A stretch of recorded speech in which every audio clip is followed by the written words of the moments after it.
I want to welcome everybody to the On the Map podcast. This is a show to highlight high school athletes and also give these young athletes a platform to tell their stories as they pursue their dreams in life. No matter what the dream is, remember, this is only the beginning. I know I don't got a high school student on here, but we do have a high school coach, so that's who we're going to highlight today. I'm your host, Coach Paul. That handsome young fellow over there on the other side is my co-host, Jay, and our guest today is from Southgate High School from Southgate, California. This coach was a part of a turnaround at Macy's High School in Maywood, also was the CIF Division II runner-up for Southgate High School. This coach has 20 years in the game.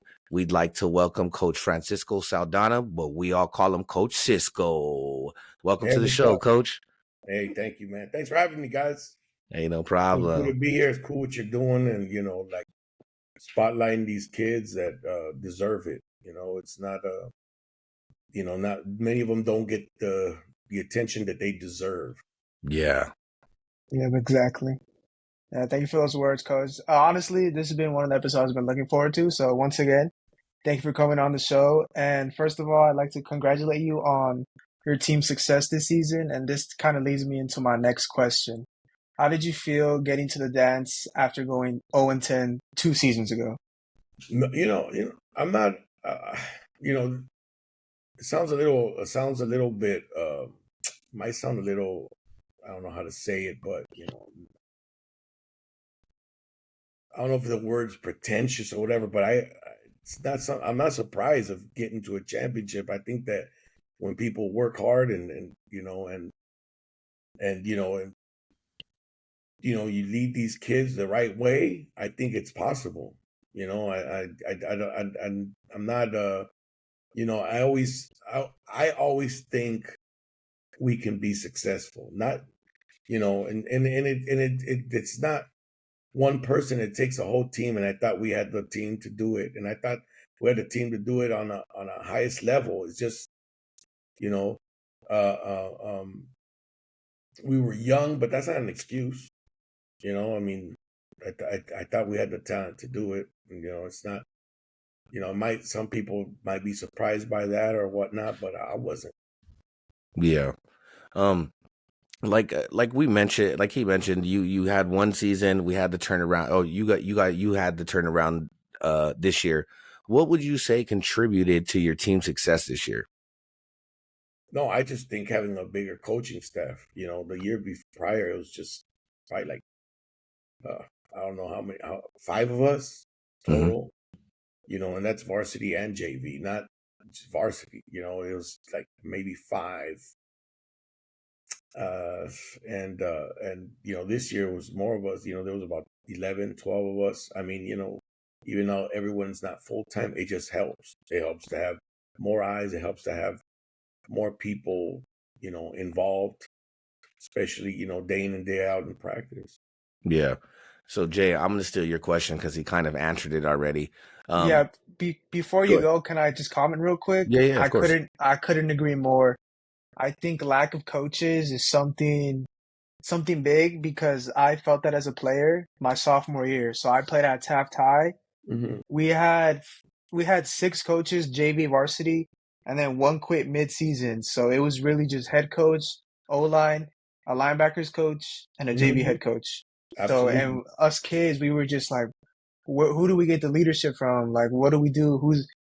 We just felt kind of lost as a team, and it kind of showed in the results because we went 0-9 that year. So, but not only that, but it was, not to knock the coaches, but it was myself, and then it was like 4 coaches with very little experience. Right. Not only, I've done it with less coaches before. I've worked with less coaches before as an assistant, and I thought we did pretty well. I mean, as long as we all knew what we were doing. And I'm not saying that the guys I had didn't know what they were doing. It's just that they were learning still. Right. They didn't know what they were doing, but not because, they were doing their best and they were trying their hardest. They were learning. Yeah, it wasn't due to not knowing the game of football. It was they were learning how to become a coach. Yeah, and we had talent, man. It's just, Yeah. I mean, it was the first year, it was learning, and I think, like you said, right? Like you just said, when you see like one coach is not here, or you lose a coach, or there's very little coaches, or you question like, hey, man, what does this guy know? I'm Exactly. sure the kids noticed. It wasn't the staff I was supposed to have. I was supposed to have a bigger staff. It just I got hired kind of late in the process, and then coaches were like, "Oh, coach, I already got hired," and or coach, I'm like, "Nah, I'm not gonna coach this year." And it was like, damn, like who do I get? Right. Now, you had just got like I was part. The only reason I say I was part of the process is because I was at the school because my daughter was at the school, so we saw each other all the time. So Yeah, you got hired to Southgate late in the game, and yeah, then not being able to have like a full staff, like they pulled out for a lack of better terms, right? yeah. How stressful did it make that season on you? Like how much Oh, of a toll did that take? I okay. So it was stressful, but I'd been in a position before because Okay. you said at Mace's, it wasn't really a turnaround; it was a build because it was a brand new program. That was my first head coaching job, and not a big, huge job, not a job that many want, or not a job that many would want to do. It's like start a new program. But, by year 3, I mean, COVID got in the way. So realistically, it was like 3 years. By year 3, that's when we got our league championship. We got into the playoffs and stuff. Mhm. We could have been in the playoffs year 2, but it Hmm. was the same situation. Same situation as my first year at Southgate, where it was myself and like two uh coaches with little Right. to no experience actually. And we went 5-5, and so I learned to do everything. So my first year at Southgate, it wasn't what I expected, because I expected to have more help, Hmm. but I'd done it before. It's just I didn't expect to do it. And Right. yeah, it was stressful. It was stressful because you're a new coach, man. You're trying to make a good impression, man. You're not trying to go 0-10. Yeah. Yeah, You know what I exactly. mean? It's not like, and I thought we could have done better. I know we could have done better. And Right. I mean, I take the blame for that. I did, and I have, but I wish I would have had a little more help, and Yeah. things would have been. I know things would have been different, because that was not an 0-10 team. Yeah, absolutely. Being a coach that coached against you that year, you guys had some studs. Mhm. But my next question is you have a season as the head coach, right? You have the season that you have. You go 0-10, then we lose the championship the way we did. My next question is because as a young coach, maybe as a coach as myself, there's going to be some adversity, or other coaches out there. There's going to be some adversity that we face as coaches. How do Mhm. you handle that outside noise? Because we all know the naysayers pop up. So when in fact you do hear it, how do you handle it? Like, what would be your advice to like a younger coach that faced some of the stuff you faced? Do what I do, just don't listen to it. I mean, Paul, I tell you all the time, it's like, I don't listen to the parents. I don't listen to people up in the stands who want to say negative things. And, Right, I'm blunt about it. How miserable is your life that you got to come to see a bunch of 15 and 16-year-olds, and then, lash out with negativity? right, You're a miserable individual, man. And I feel bad for whoever lives in your home, straight up, right. because, when I don't know about you, but when I was growing up, like, Friday night football was a place you went to have fun, win or lose. Oh yeah, The absolutely. people were behind. There was school spirit, and Mm-hmm. you could be the crappiest team, man, and people were there having fun. And, Yeah, oh man, we lost. Like, not that people didn't want to win. I mean, yeah, like, it hurt more that you lost, but you didn't lash out in a negative way. never. You didn't lash out, like, using bad. It's just, I don't know, man. It's an entitlement era. It's I don't know how to. I don't know. I don't know what it is. It's wild. But It's wild. It's wild out here. yeah, absolutely. But when when you have a kid who's gives you trouble, and then you meet the parent, and it's like, oh, all right, makes sense. Yeah. I mean, I can't make it any. I can't be more blunt. I mean, I'm not gonna sugarcoat it. It is what it is. Yeah. I understand. Coach Cisco, you kind of already talked about it a little bit, but talk to me about how much hiring an OC and a DC, Coach Paul. Talk about how much that helped you this year and to this team's success. It helps a lot, man, because I don't have to make every decision. I did OC, DC, special teams, get the chain crew, what else? Get the water, man, everything. You know Yeah. what I'm saying? And it's like, man, like there comes a time when you start thinking like, man, what did I get myself into? Like, Hey, I but see all I see all the hats he wears sometimes, and it's just like, okay, because he's asked me like, "Do you want to be a head coach?" And like before, my answer was always F no, like it was just no. Then I saw what he had to do, and then it was like F no, I don't want to do it at all. Like he gets pulled in like 90 different directions sometimes, and I'm just like, how do now I know why I'm bald, but the thing is that it's not, there's an idea you have of football, and sometimes your idea of football is not what my idea of football is, and then what other coaches' ideas of football. But we find a way to fit. We find a way to fit in and do our part and stuff like that. But then we always, like myself, be coaching. I don't have 28 years straight of coaching. I've coached off and on for 28 years. Since '97, man. And in the back of my mind, it's always like, I wonder how my team, or how a team would be if I ran things my way. You know what I'm saying? Yeah. And you start thinking, can I be successful doing it my way? And that's why I say, like, maybe in the back of your mind, you're like, hey man, one day I'd like to be a head coach, because I'd like to run things, and I would run it a little differently, and this is the kind of offense I would run, and this is the kind of defense I would run.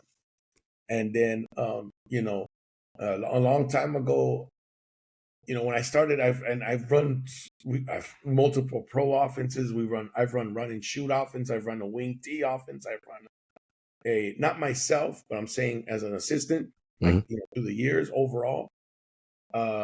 We run a little bit of a spread offense. We've run a single back offense, and then defensively ran a 4-4, ran a 5-2, ran a 4-3, ran a stemming 4-3, so all those things taught me, how to run different things. And my situation, this is that I try to do it based on what we have. Right. Sometimes, I think I forgot what year it was. I was like, man, I don't have a lot of defensive linemen. So why am I going to run a 4-3, or why am I going to run a 4-4, or why am I going to run a 5-2? I'm like, a 3-something, 3-4. Yeah. I have or I don't have that many linebackers. Right. I only have 3, or interior linebackers. So why am I going to go with defense that has 3 linebackers? Now I got no backup At all, yeah. Well, 4 linebackers. I don't have a 4th linebacker. So, run a 4-2-5 or something. Now I can just play 2, and I have a backup for both of them. Yeah. I mean, there's a lot of things that goes into that. And, so going back to your question, like you're saying, I never thought about being a head coach when I started. I just wanted to be a coordinator. I loved offense, Yeah. So I try to learn as much as I could about defense so I can run offense. How do you deal with the operational side of stuff? Because I know that's a lot of work too. That's the part you don't know about. Hey man, there's a deadline, and every kid has to have this turned in, and kids have to have their physical in, and kids have to have insurance cards, and they have to have insurance, and they have to do this, and they have to do, and if if everyone turned everything in on time, it'd be a perfect world. But Right? They don't do that. Spoiler alert. They don't do no, that. They man, don't. dude, it's like, hey, man, we start practice in July. All right, I'll turn it in September. He's not lying. He's not lying. It's like, well, you're not practicing Well, till September. And I'm sure there's coaches who bend the rules. I mean, I'm not perfect, but I try to be perfect We're because all I don't law-abiding want to be citizens, that coach coach. that all of a sudden you don't see me on the sideline and what Yeah. happened? Oh, they had a kid who was playing and he didn't have his stuff turned in, and it's like, so who does it fall on? It falls on me. Yeah. So I'm hard to work with at times because I'm very freaking. He's on it. I'm not by the book. I'm not perfect, like I said, but I try to be as perfect as I can because I don't want those things to creep up on me, like later on. Like, hey man, that's that coach that got Yeah. suspended because of something stupid. Some bull crap. Yeah. Yeah, I feel Yeah, you. you know what I mean? Like, Yeah. I don't want to be that dude. Question. This is really random. As a head coach, or I guess as a coach, are you allowed to smoke cigarettes No, outside the weight room? And no, I asked this because my head coach did that. We would all see no. him That's smoke cigarettes. well, that My- it's hey, the head coach, he got fired for some dumb stuff, so he left and all the recruits left. But we'll just cut it to the next so, question. but going back to your question about the cigarettes, Yeah, so Oh yeah, yeah. yeah. that's you're not allowed to drink, smoke, or anything around kids. Chew Mm, tobacco. I mean, I remember when I was in high school, coaches chewed tobacco. You're not allowed to do that anymore. okay. That's not allowed, Yeah. man. Yeah, Um, that's I mean, who's going to report you? It just takes a parent to write to the district. Hey, are yeah. coaches allowed to smoke around kids? Just asking. They're not even trying to get you fired, but they're asking, and then it's like, no, why? Well, I don't want to say anything, but the coach at my son's school smokes outside the weight room. And now there's an investigation. Now you're Mm-hmm. suspended. Oh, dude, you lose your job. Yeah. Yeah, Not All your coach, for a coaching. Barbaro. You don't, not your coaching job. You lose your teaching job. And you might not get another teaching job anywhere else. Man, that's rough. yeah, Coach Tucker was very unorthodox in many ways, but shout out to him. He was really, really funny. Can't take that away. He was probably the But funniest it's an coach I've ever been around. addiction, man. I mean, he was addicted to smoking or whatever, or he needed it. Like, Perhaps, it's yeah. not. I don't think the person does it on purpose to harm anyone else. He just can't help it. I mean, Yeah. I don't know him. I mean, get it. I think he's the guy I messaged with or whatever. I don't know him personally, but I'm assuming. I don't know. I don't know if he would lose his job because I think he could. I think there's the way he could say, "Hey, man, you know what? I need this," or I have a problem, and then I think legally they gotta help him with that or stuff like that. But you're There's not. loopholes Yeah. for everything. But you're not Yeah, I supposed to mean, smoke, yeah. Okay, yeah. I figured, yeah. But I especially mean, these either kids way, in the you guys too. Yeah. yeah, I mean, but either way, he retired. He retired like 2 years later, so wouldn't matter Here, that much. But you look like you need to calm down here, man. Take a puff real quick. Coach, calm down. Go smoke It's a like a Marlboro. Marlboro. The kids giving him cigarettes. Like, here, coach, you need a cigarette. Yeah, Calm like down. every kid, and then a kid. That's the funny part is that they get mad at the coach, but then you have some kid. Hey, what brand do you smoke? Oh, look, try these. Man, I got these right here. Or have you ever tried a vape, coach? Oh, Here you go, dude. coach. Have you tried this before? Oh, man. They got stuff that's more sophisticated than the coach, and the coach is Oh, man, he's not not Oh, lying. justifying. Lord. Like just to be clear, I'm not justifying, and I would never do it. I don't think I would never allow my coaches to do it. But like I Nope. say, I just we're humans, man. I mean, humans make errors, and I think no matter what, Coach Tucker, I don't know if that's why he got in trouble or whatnot, but I don't think he did it with any malicious intent, but to himself, his Yeah. need. Yeah. Maybe he was Shout out to stressed out. Coach Like Tucker, though, yeah. you didn't have a lot of What's coaches, so maybe he was stressed out. He goes, I need to smoke. He was the only one there. We He practiced needed it. him and the What JV was the coach were all the record? consistent ones.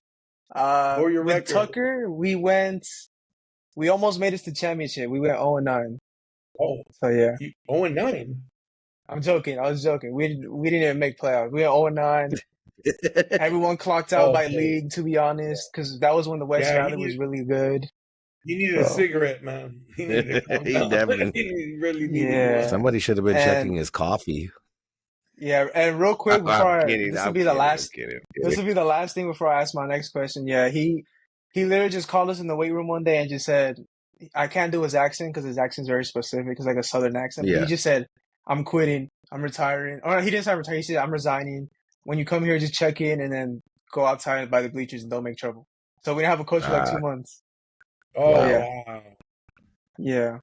But here's my Damn. next question. Oh, So, Coach Cisco, by now we've all seen the video and we all kind of know the story of what happened in the championship game. As a coach, what is the message that you're going to tell your team going into next year based off what happened in this year or last year's championship game? well, same message. I think Paul, right? You heard me tell the kids. I said it early in the season. I say it all the time, and it's not the first time I said it.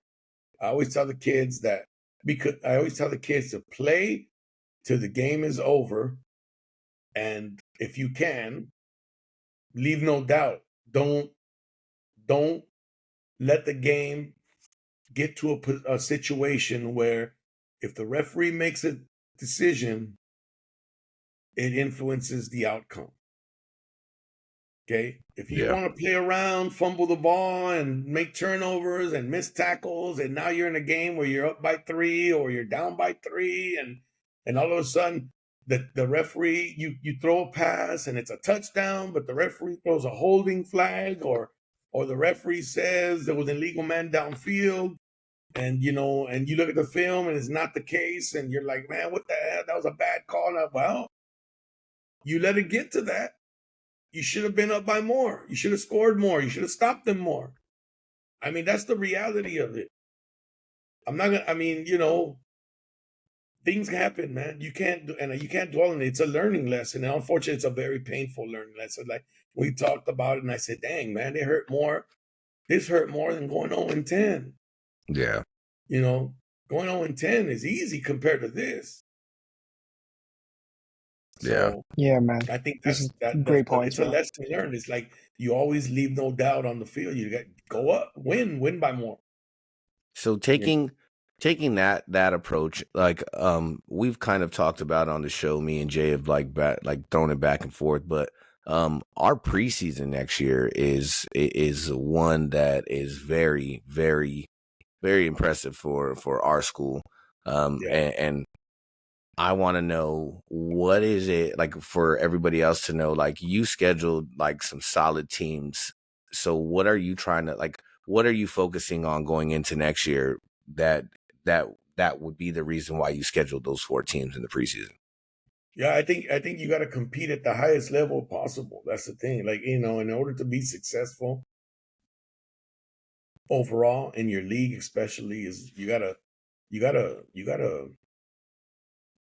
I mean, you might have to take a couple of butt whoopings, man. Mm-hmm. But it's always I think it's good to play against disciplined teams, and I expect a lot of those schools to be disciplined. I mean, more so than some of the teams we play in league or whatnot. We have some. It's a tough league we're in, so we got to play tough teams to prepare us for a tough league. Right. And but we also want to do well, and then we want to compete, and we want to measure ourselves and see where we're at. We're going to find out early. I mean, some of those teams are not what they once were. Maybe, when I was in high school, I know like Linwood High School was like really good. They were good. Mm-hmm. They're not what they once were, but whatever. It's still tough. It's still gonna be organized. It's gonna be. I mean, those teams will be organized. They'll be disciplined. They'll be tough. They'll be, well coached, and that's what you want to face, because as you go further along, when you set goals now, and now going into our league and stuff, we have the target on our back. They're not going to take us as a 1-6 team in league. Yeah. Be like, no, that's that team that made it to the final. So there's a target on your back, and then they want to beat you.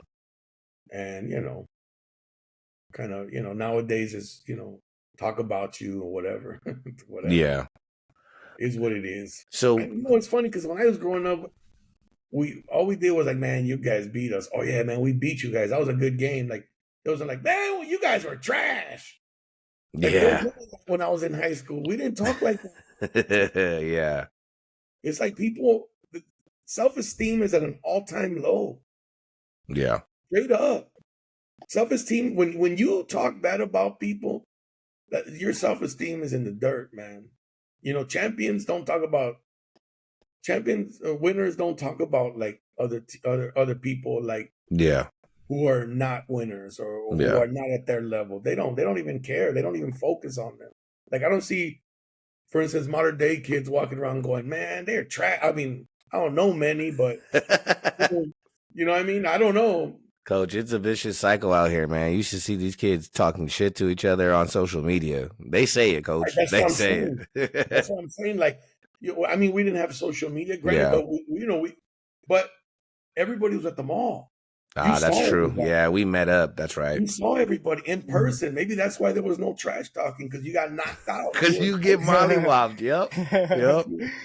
Wow. You get beat The up. OG lesson right there. Yeah, that's you brought up a great point. And I think honestly, scheduling up is such a great thing for your program, and so it's kind of like a confidence booster as well for the kid. Like to say, hey, if we played against this team, I mean, we could whoop on these dudes in our league, or if we play against a Southern Seconds team, we could do damage in the playoffs. Like teams like Yeah. Birmingham, what Carson did this year when they played Inglewood, um, And St. Pius. Pius, all these other Yeah. teams, Long Beach Milliken, like stuff like that.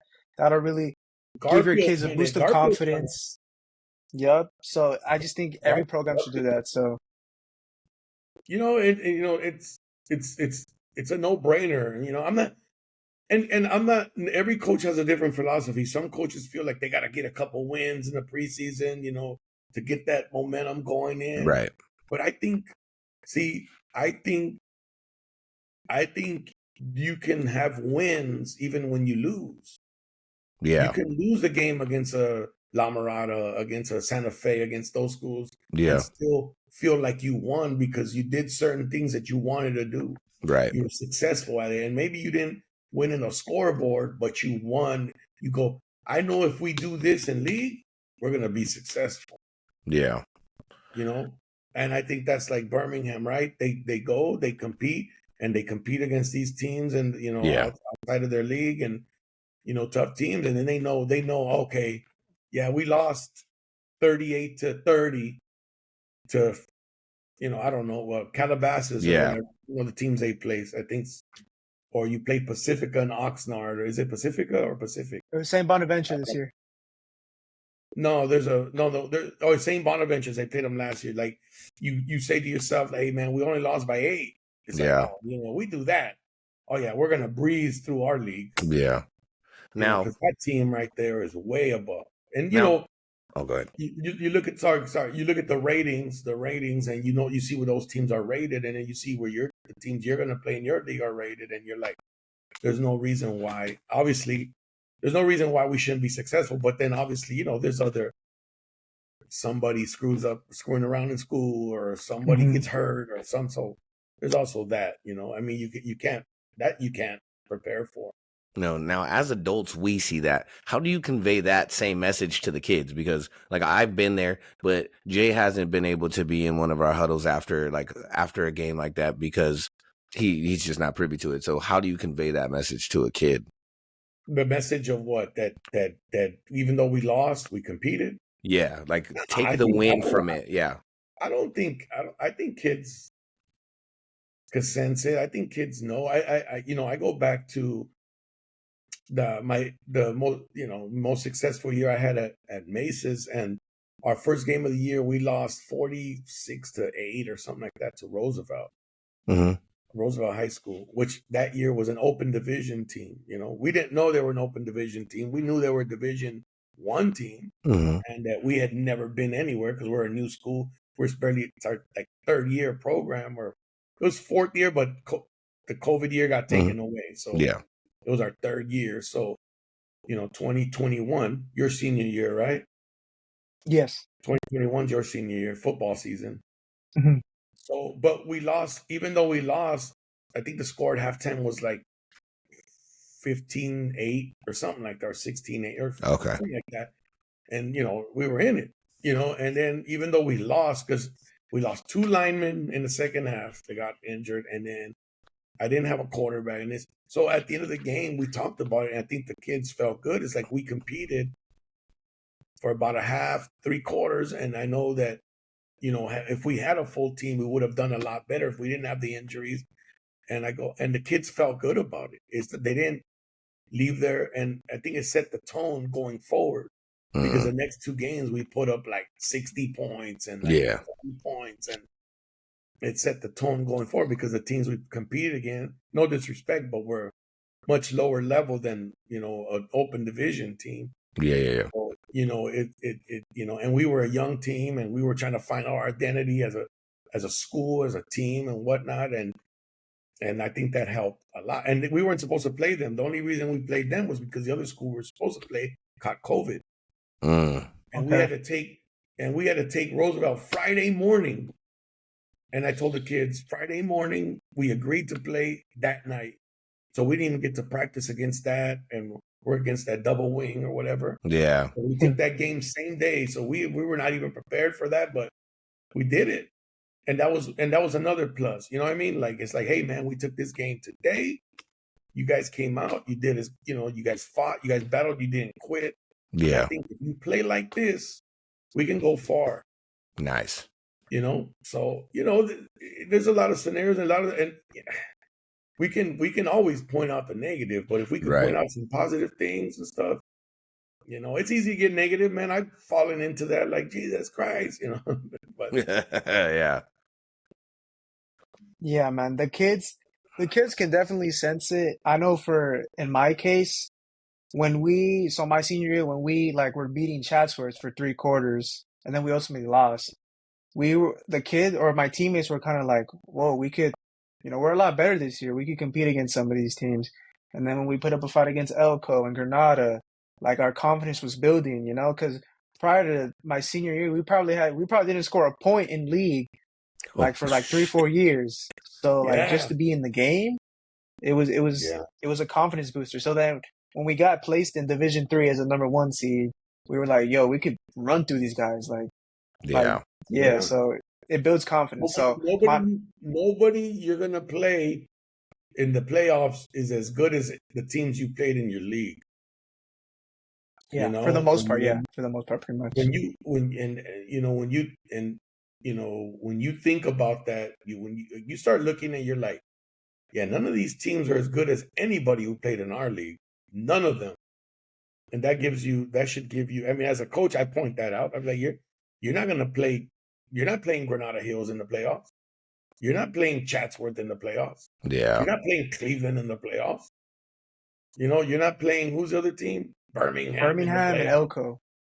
You're not playing Elko in the playoffs. I think Elko won it all that year. They won D2 that year. Yeah, they won D2. Shout out to Coach, what's his last name? He just stepped down. Oh, Sabolik, something like that? Yeah, Sabolik. You remember Paul, right? Okay. Yeah. Sabolich or Sabolik. Something like that, yeah.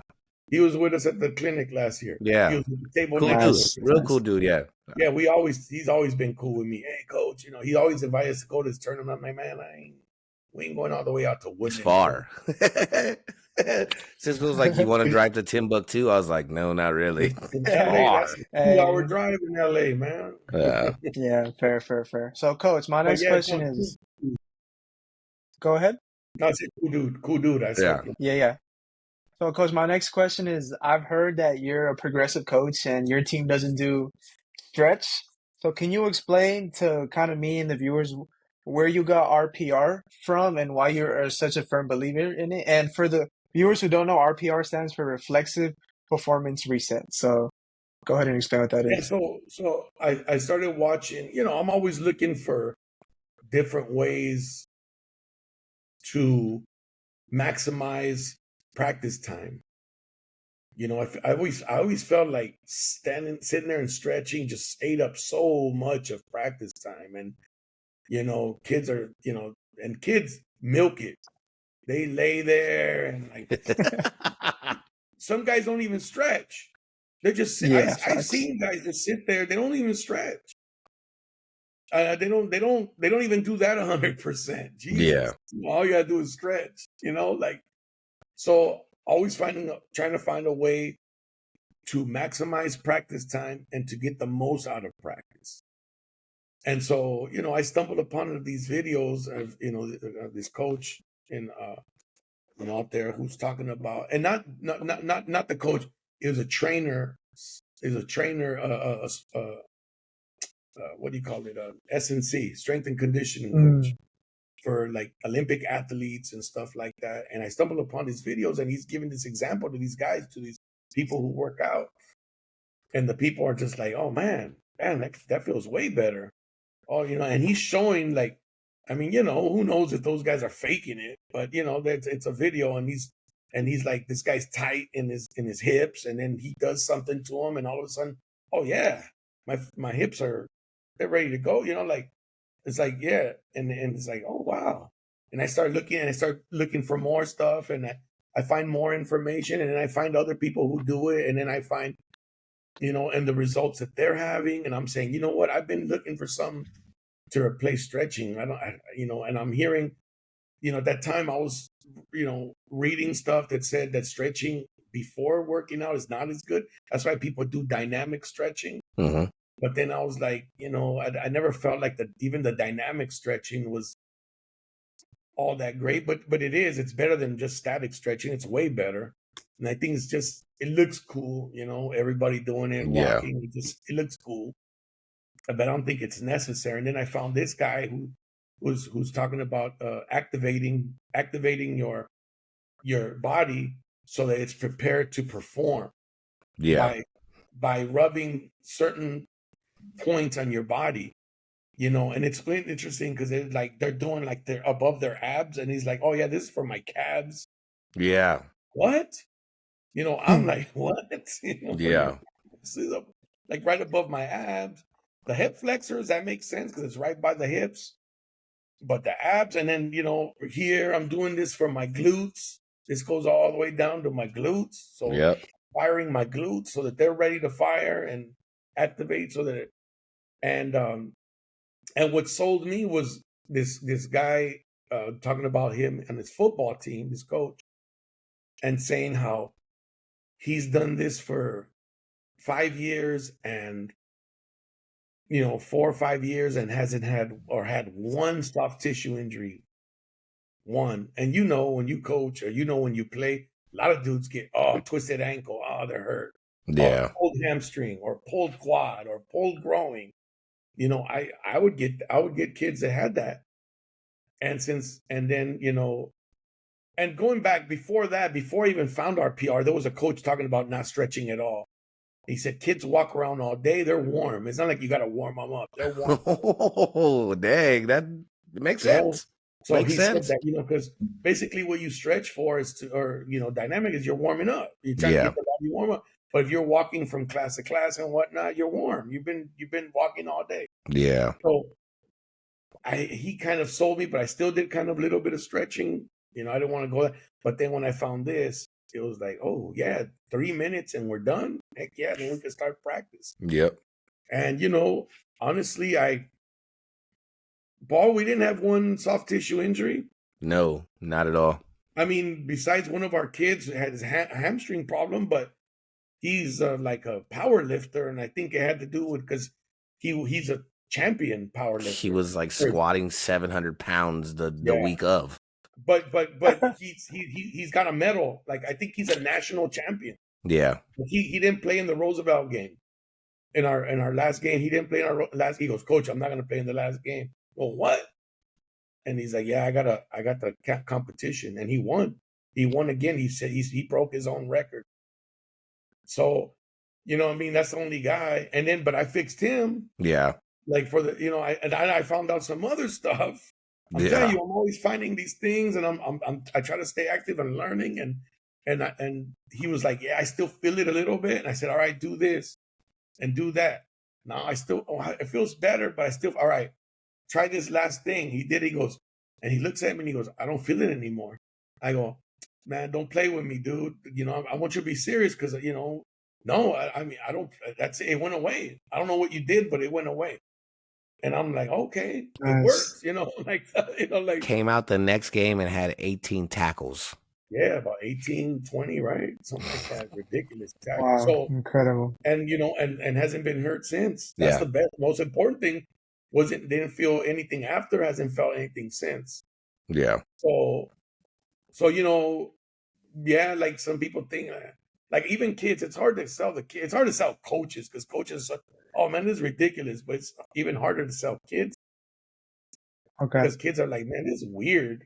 What is it? Why, you know, why am I doing this? And I tell, you know, and I share the videos with them. I say, watch it. So it explains to you whatever's, so you get an idea, but I also try to explain to them what we're doing. And basically what you're doing is just moving around soft tissue that accumulates so that you can breathe more, expand more, so that you can move more. And I guess that's what stretching does. But stretching is, like I said, it's been found to be not so good for you, especially like static stretching. Yeah. So maybe we Coach start Paul something. was telling me. Oh, sorry. Go ahead. No, I said maybe we start something, maybe we don't. A lot of teams around the Yeah. world do it. Yeah. Yeah, you guys are ahead of the curve. So We are. Coach Paul was telling me about how you guys at Southgate strive for academic excellence. Can you talk about what your expectations are for your student athletes? The academics 3.0, man. I mean, I tell all the kids, everyone should be shooting for 3.0. But that's every coach, man. I think every coach strives for that. I mean, I don't know. I haven't been around other coaches, but I don't remember any coaches I worked with being pushing about academics. It's more so in creating a habit for the kids to be as good as they can be. Because I think, you know, habits translate to everything. Yeah. How you know, like what that's saying, how you do everything is how you do everything. Yep. If you compete in everything, if you compete in the classroom, if you compete, you know, on the field, you will compete in life. Yeah. And you will be a lot more successful. You'll have failures. I mean, it's cliche, but because everybody says it, you'll have failures, but you'll learn to get up from those failures and have success, man, and learn that it's a learning experience, and you learn from it. You know, otherwise, then you are a failure. If you don't learn from it, then you are a failure. If you keep repeating the same, if the same habits. So your habits are everything, and you're trying to develop winning habits, and winning habits is get the best grade. If I play you in checkers, I don't want to lose in checkers. You know what I'm saying? Like I take it like I'm one of those guys. I'll flip the board and be like, "Damn it!" Yeah. Yeah. You know what I mean? Yeah. Like, we're competitive, man. Monopoly, man. How many times Monopoly end up in a fight? All the time. You never finish the game. Man, you're stealing from the bank. You cheat. Hey, no, the reason, like the thing about the like how you, bro. like how you brought up, it's standard. I don't think it is, Coach. Like I've been around certain programs and I've seen things, and it normally it's just like, hey, let's get eligible. So the reason why I was very impressed and I'm proud to be part of this staff is because you are setting such a high expectation. Because, like you said, it's competing. If I don't compete to get the best grade and I don't create good habits, then what am I going to do out on the field? I'm going to accept mediocrity in the classroom and then mediocrity on the field, and that's not what you want. And so that's what I was impressed with, and that's the one thing that I'm really proud that we do at our school. And you know, and on top of that, you'll notice that the guys that you count on and they get a 2.0. Those are the I'm sorry to say, but those are guys that let you down in the biggest moments. Damn. Yeah. Straight up. I mean, you know, it's a habit and it translates to everything.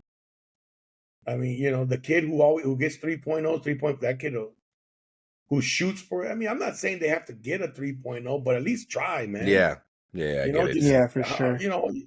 You're a guy who went to school, Jay, that more recently, your school is easier than ever. Now that you're out of high school, how easy was high Yeah, school? it was. Huh? It was. I don't want to say it was pretty easy, but to get a 3.0, it was. It wasn't the hardest thing, man. You know, and Coach Paul kind of brought it up. I really never had a coach who was like, "Okay, I want 3.0 and above," or "We'll give you an award for having a 3.5." No, it was just get eligible, and a ton of guys struggle Mm-hmm. with that. And honestly, Just to man, get it's eligible. it's really simple. Just turn in your homework, do okay on some of the tests, study for half an hour, Yeah. and, At and our you'll be school, good. at our school, when we hand out equipment, it goes by GPA. Yeah. Oh, really? Highest GPAs get equipment first. Mm-hmm. Interesting. And don't I let me like let that. them start picking numbers first. Okay, wow. I didn't Oh, know that. That's actually hey, a good one. Yeah. some kids would be very, very, very, disappointed in what they ended up with because Mm. it is, but it's, 89. I don't want to wear 89.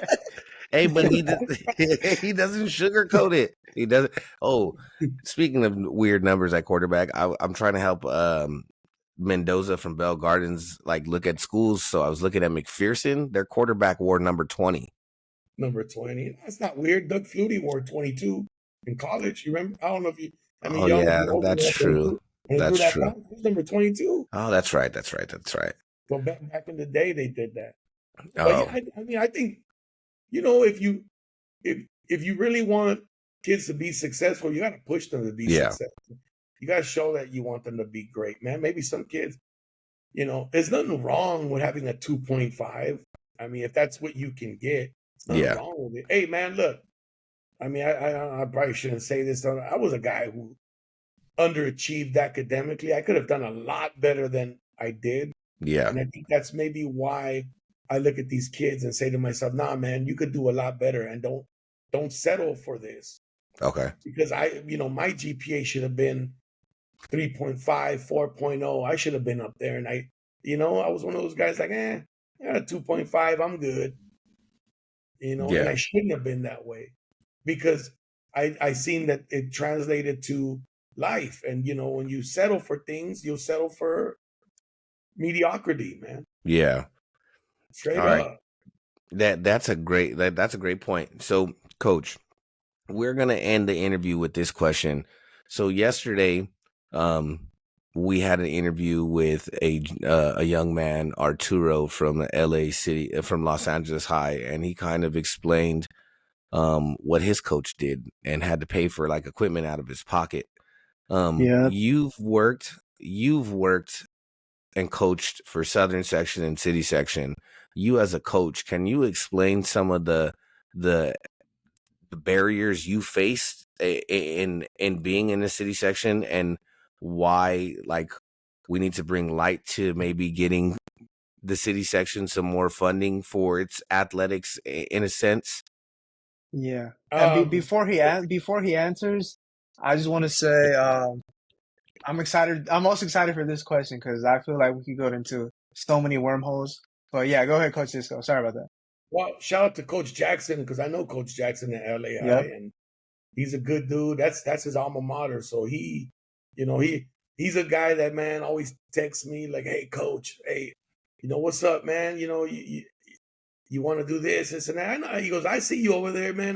That 0-10, like he's the one that texts me. That 0-10, I ain't buying it, man. I know you. Oh. I know you got something under your sleeve, stuff like that." Yeah. And then when we made the championship, he's like, "I knew it." He goes, "Remember I told you I knew it, man." He goes, "I wasn't gonna schedule you. I knew you what you would, something like that."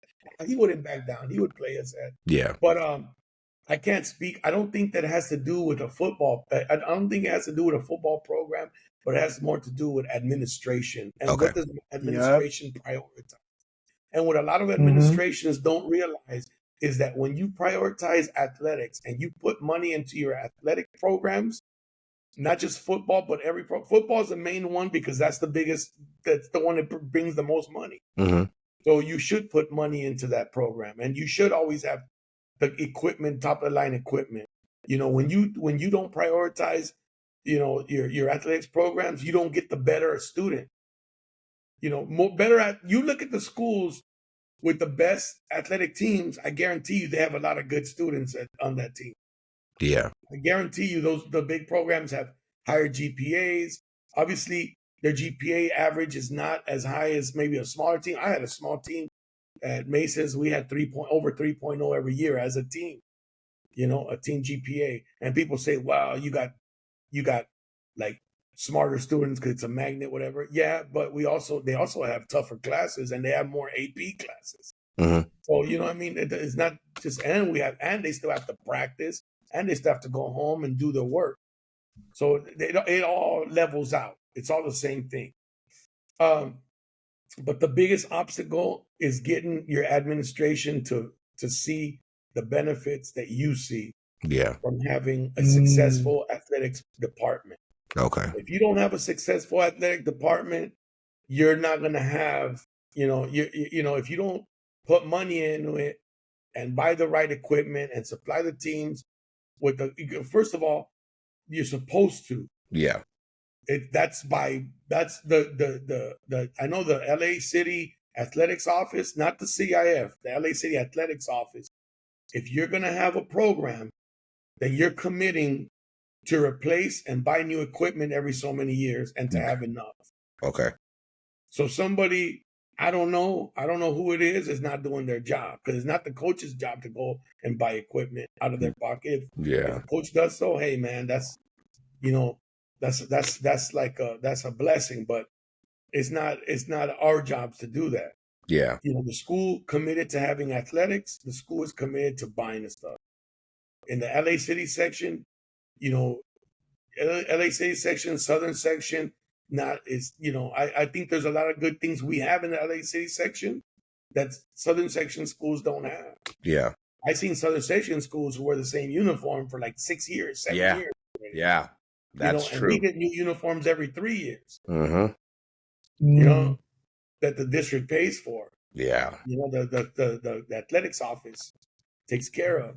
So it's it comes down to the school administration, how they handle it. Okay. Are they invested in the program? And some administrations think, the arts is more important. We're gonna pour more money into our orchestra and our band or whatever. Yeah. And then you're not gonna draw. Your band kids are gonna be so many. You're not gonna draw 1,000 band kids to your school by having a good band, because they can go anywhere. Every school has a band or whatever. Most 1,000 band kids. Imagine. But and how many? And that's only one band. Yeah. It's only one one group. When you invest in your athletics department, you have football, baseball, volleyball, basketball, golf, soccer, tennis. What else? There's a girls flag now. Yeah, there's multiple some sports. schools used to have lacrosse. They used to have lacrosse. Yeah. Swimming, water polo. I mean, think about that. That's how many now are we talking about? How many sports teams are we talking about? How many groups? Yeah, and now you're bringing it. Yeah. Not every school plays every sport. So you have a bunch of kids, hey, I'm going to go to that school because, man, they always look nice. They got nice equipment. They got nice uniforms. I'm going to go there. Man, I'm not going to that school. That school is, sharing helmets, like nobody wants to go there. Yeah. So you're dooming your own school, man. Got it. Yeah, 100%. Got it. Lack of funding kills schools. Huh? Lack of funding kills schools, but go ahead. No, they all have the funding. It's what it is that they decide to put the money into something else rather than something. Putting it into like tutoring is good. Don't get me wrong, tutoring is great and all that. Right. You need tutoring, or I don't know, whatever program. I'm not gonna say tutoring because tutoring is unnecessary. Yeah, it's necessary. But I don't know what they're putting the money into that they're not putting it into the athletic department. Yeah. I don't know what they're putting it into. I have no idea. Man. So why the coach has to go buy equipment for his player? I have no clue. Yeah, that's crazy. You know, But why, or borrowing it or lending it to the kid, whatever. yeah, I don't know. That shouldn't happen. yeah, we So agree. and I know coach, man. Shout out to him. And I know that we talk about this stuff, and I know it burns him, bro, because that's his alma mater. And like I think he can go other places. He just doesn't because Yeah, and then sometimes administrators take advantage of that. yeah, I see it. And we could get anybody. If he leaves that, we'll get somebody else to run the program who won't make a fuss about equipment. Oh man, that sucks. But they can get in trouble because if a coach goes and says, "Hey, they're not replacing equipment," and every year you got to send your stuff to get reconditioned, and it gets rejected, like you don't replace them, now you're short on equipment because you didn't do your job in buying it. Yeah, man. This will kind of just wrap it up. So you mentioned we were kind of just talking about LA High and Coach Anthony Jackson, right? Yeah. Do you think there might be some sort of, I guess, PTSD from the administration at LA High from what happened and when they had all those sanctions about a decade ago? Do you Oh, good think question. there's some reluctancy from that administration ship or something like that, or it's just No, not really? because that hasn't because you and like I said, I don't know them and I don't know what's going on, but what your sanctions are has nothing to do with what you offer. Like the fact that you had sanctions put on you, what's that got to do with you replacing equipment and guaranteeing the safety of your athletes? What's that got to do with it? The kids you have today have nothing to do with that team. Right. The kids deserve to be protected to the best that you can give. Like there should be a budget for sports. Every athletic team should have a budget. Football has to be the biggest budget. It's the most expensive sport. It requires the most expensive equipment. Yeah. You get what I'm saying? So there's no excuse for them to be underfunded. There's no excuse. If any other school in the Los Angeles area can fund their athletic team, so can you. Or then cancel the program. Yeah. If you're not investing in the pro, then cancel it. And then see the students you get when you have no football. Or you have no sport. Yeah. Let's see what students you get once you have no athletic teams where nobody wants to go there to play athletics. Let's see what students you get. They don't see the big picture, man. Yeah. It shocks me, man. I don't get it. Yeah, us either. Well, Coach, it's been a great interview. Thank you for spending the time with us. We appreciate your time. For all the viewers out there, listeners, don't forget to like, comment, subscribe, share with your friends. Hey, I'm Coach Paul. That was Jay. And this was Coach Cisco from Southgate High School. Y'all have a good one. Peace. Peace.